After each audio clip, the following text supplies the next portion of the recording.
ത്രിയേക ദൈവത്തിന് സ്തുതി. ലൂക്കോസ് എഴുതിയ സുവിശേഷം 10-ാം അധ്യായം 25 മുതൽ 37 വരെയുള്ള വാക്യങ്ങളിൽ നിന്നാണ് ധ്യാനിക്കുന്നത്. സ്വന്തം ജീവിതത്തെ അസ്വസ്ഥമാക്കാതെ സൂക്ഷിക്കുവാൻ ഇഷ്ടപ്പെടുന്നവരാണ് പലരും.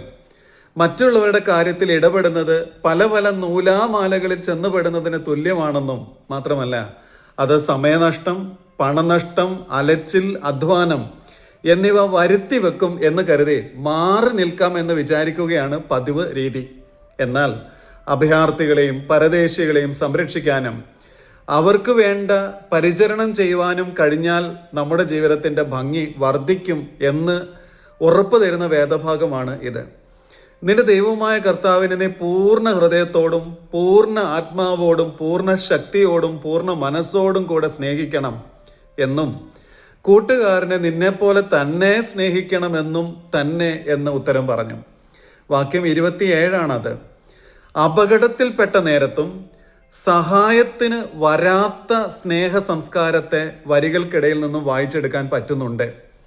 മരണനേരത്തും സ്നേഹത്തെപ്പറ്റി വിവരിക്കാം, പക്ഷേ സ്നേഹത്തോടു കൂടെ ഉപകാരത്തിന് ഒരു കൈ നീട്ടാത്ത സംസ്കാരം എല്ലാ കാലത്തും ഉണ്ട്. അഹോവൃത്തിക്ക് വകയില്ലാത്തവരോട് സമാധാനത്തോടെ പോയി തീ കായുകയും വിശപ്പടക്കുകയും ചെയ്യുവീൻ എന്ന് പറയുന്നതല്ലാതെ ദേഹരക്ഷയ്ക്ക് ആവശ്യമുള്ളത് അവർക്ക് കൊടുക്കാതിരുന്നാൽ ഉപകാരം എന്ത് എന്ന് യാക്കോബ് ശ്ലീഹ ചോദിക്കുന്നത് പോലെ സ്നേഹവും കരുതലും കുത്തി നിറച്ച് വർത്തമാനം പറയും, പക്ഷേ ദേഹരക്ഷയ്ക്കായി ഇത്തിരി എണ്ണ പൂശി വസ്ത്രം ഉടുപ്പിച്ച് സത്രത്തിലെത്തിച്ച് ചികിത്സയ്ക്ക് ഇത്തിരി പണവും നൽകുന്ന വിധത്തിൽ സ്നേഹം പ്രകടിപ്പിക്കാൻ കഴിയുമ്പോഴാണ് നിത്യജീവന് അവകാശികളായി തീരുന്നത് എന്ന് കൃത്യമായി കർത്താവ് പറയുകയാണ്.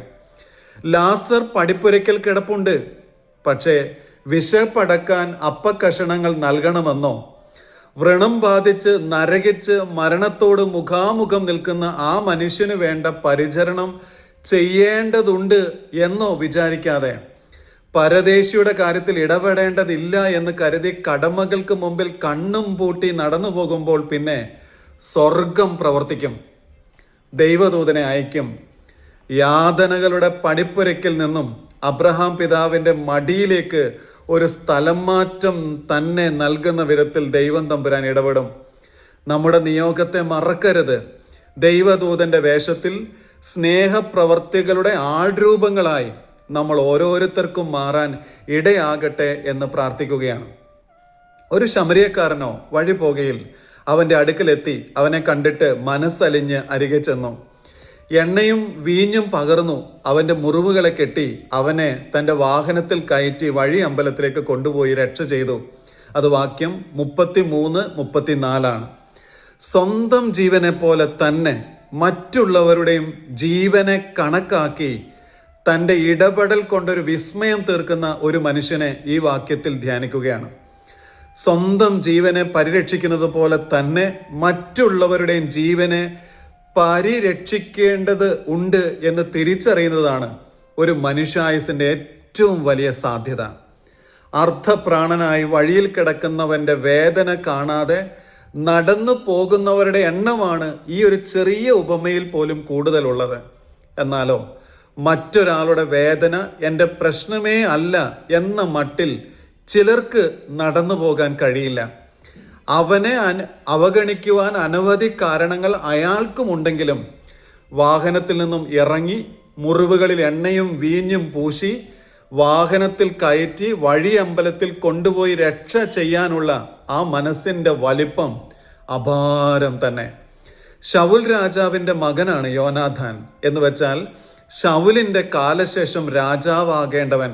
പക്ഷേ രാജാവാക്കാൻ ദൈവം ദാവീദിനെ തിരഞ്ഞെടുക്കുമ്പോൾ തൻ്റെ രാജസ്ഥാനത്തിന് ഭീഷണിയായി നിൽക്കുന്ന നേരത്തു പോലും യോനാഥാൻ്റെ ഹൃദയം ദാവീദിൻ്റെ ഹൃദയത്തോട് പറ്റിച്ചേർന്ന് നിന്നു. യോനാഥാൻ അവൻ്റെ സ്വന്തം ജീവനെ പോലെ തന്നെ സ്നേഹിച്ചു എന്നാണ് രേഖപ്പെടുത്തിയിരിക്കുന്നത്. കാരണങ്ങൾ നിരത്തിയും ഉപേക്ഷ വിചാരിച്ചും ആരെയും തള്ളിക്കളയാൻ ഇടയാകാതെ ചേർത്ത് പിടിച്ച് സ്വന്തം ജീവന് തുല്യം മറ്റുള്ളവരുടെ ജീവനെ കരുതി അവരുടെ മുറിവ് അനുഭവങ്ങളിൽ അത്ഭുതം സൃഷ്ടിക്കാൻ ഇടയാകട്ടെ എന്ന് പ്രാർത്ഥിക്കുകയാണ്.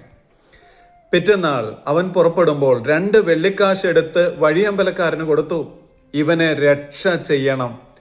അധികം വല്ലതും ചെലവിട്ടാൽ ഞാൻ മടങ്ങി വരുമ്പോൾ തന്നുകൊള്ളാം എന്ന് അവനോട് പറഞ്ഞു. അത് വാക്യം 35. സ്നേഹത്തെ പൂരിപ്പിക്കാൻ, തോളോട് തോൾ ചേർന്ന് നിൽക്കാൻ ഇഷ്ടപ്പെടുന്നവർ എല്ലാ ഇടങ്ങളിലും ഉണ്ടാകും എന്നൊരു ശുഭവിചാരം ഈ വാക്യത്തിൻ്റെ ഭംഗിയാണ്. ഇവനെ രക്ഷ ചെയ്യണം എന്ന ശമരിയക്കാരൻ്റെ വാക്കുകൾക്ക് ഭയങ്കര കനമുണ്ട് എന്ന് സത്രക്കാരന് അറിയാമെങ്കിലും ആ സത്രക്കാരനും ഈ രക്ഷണ്യ വ്യാപാരത്തിൽ ഒപ്പം നിൽക്കുന്നത് ധ്യാനിക്കേണ്ടുന്നത് തന്നെയാണ്. സ്നേഹത്തെപ്പറ്റി പ്രസംഗിക്കാൻ ആർക്കും പറ്റും. പക്ഷെ സ്നേഹത്തെ പ്രാവർത്തികമാക്കാൻ അപാരമായ ധൈര്യം ഉള്ളവർക്ക് മാത്രമേ പറ്റൂ. ഒരു ദിനം മുഴുവൻ അയാൾക്ക് വേണ്ടി മാറ്റിവെക്കാൻ, ചോര മുറിവുകളെ കൈകാര്യം ചെയ്യാൻ, മറ്റൊരു കാര്യത്തിന് വേണ്ടി മാറ്റിവെച്ച പണം തിരിച്ചു കിട്ടാത്ത മറ്റൊരു കാര്യത്തിന് വേണ്ടി ചിലവഴിക്കാൻ, ആ മനുഷ്യനെ സുരക്ഷിതമായി അയാളുടെ വീട്ടിലെത്തിക്കാൻ വേണ്ടി മടങ്ങി വരാനും ഇത്തിരിയല്ലാത്ത ധൈര്യം ആവശ്യമാണ്.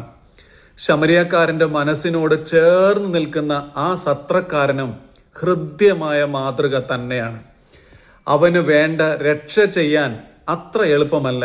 പക്ഷേ മൗനമായി ആ സൗഖ്യദായക ശുശ്രൂഷയിൽ ചേർന്ന് നിൽക്കുകയാണ്. മനുഷ്യ നന്മയ്ക്കായി വിട്ടുവീഴ്ചകൾ ചെയ്യാൻ ഒരുക്കത്തോടെ നിൽക്കുന്നവർ എല്ലായിടത്തും കാണും. അങ്ങനെയൊക്കെ കാരുണ്യത്തിൻ്റെ കണ്ണ് ഉള്ളവർ ഉള്ളതുകൊണ്ടാണ് ഈ ഭൂമി നവജീവനോടെ നിലനിൽക്കുന്നത്. യേശു പറഞ്ഞു, നീയും പോയി അങ്ങനെ തന്നെ ചെയ്യുക. ആമേൻ.